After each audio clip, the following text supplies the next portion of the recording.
You're looking at a map of places we should absolutely avoid. The purpler the area, the more potential danger that place represents for the future.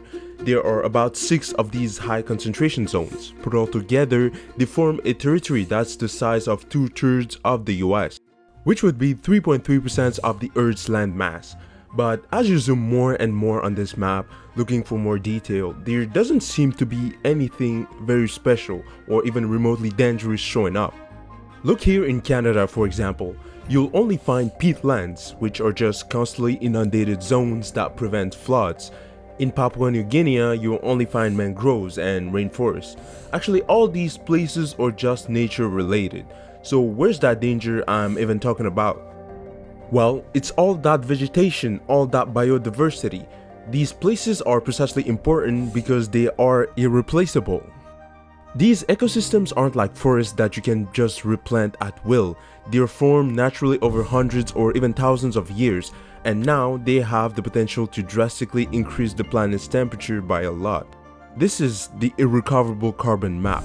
It represents the places we have to literally forget about, no matter how much economic potential they have. You can think of irrecoverable carbon a bit as unburnable fossil fuel reserves. Just as we shouldn't use 80% of our coal reserves, we shouldn't use these places for farming, logging, mining, and certainly not beef production. In fact, we shouldn't be using them at all. The term irrecoverable carbon itself refers to the vast stores of carbon in nature that are vulnerable to release from human activity, and if lost could not be restored by 2050. Why 2050, you ask?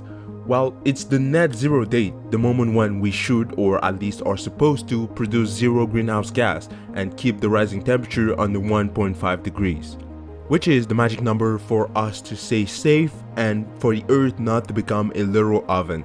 These irrecoverable carbon zones have the potential to add an additional 139 gigatons of carbon in the atmosphere. If that doesn't mean much to you, well, look at this. We've been cooking for the last couple of years in record temperatures, and there's a ton of deaths from heat waves. And it's happening everywhere. Just look at what happened to Greece and Turkey just last year. So more carbon just means a lot more of these events.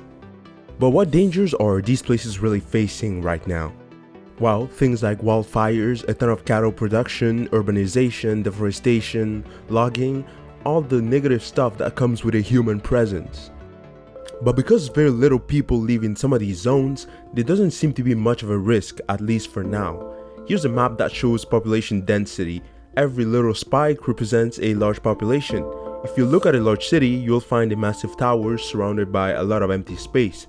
Here are China and India. They're both filled with tens of these little spikes.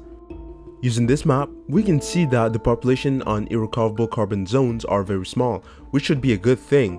But it's not exactly the case. Brazil is the perfect example of what shouldn't be done with irrecoverable carbon. This is what's happening there.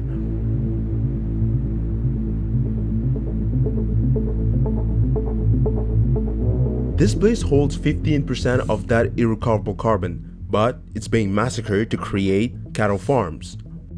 Around 2/3 of the area of the Amazon deforested between 1988 and 2014 has been fenced off, burned, and converted into grazing pastures. That is 500,000 square kilometers, which would be about 5 times the size of Portugal. One of the weird things about Brazil is how they managed to clear a forest this much and nobody seems to take responsibility. Here's how the grileiros, or individuals who illegally steal land, operate.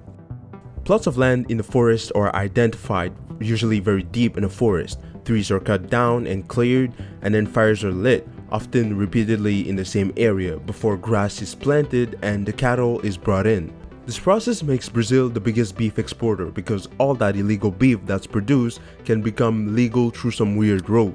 Here, you can see some illegal producers sending back their cattle into the legal market. They say that they're feeding the world. But beef is one of the worst sources of food you can ever produce. It's not very efficient and it pollutes a lot. Brazil is losing a lot of its forest and in the process a lot of its irrecoverable carbon. So this map is more of an opportunity for us to manage our land in a way that won't turn the earth into an oven. But obviously certain people will seize the opportunity to use those land for money, no matter the consequences. and that's the world in which we live.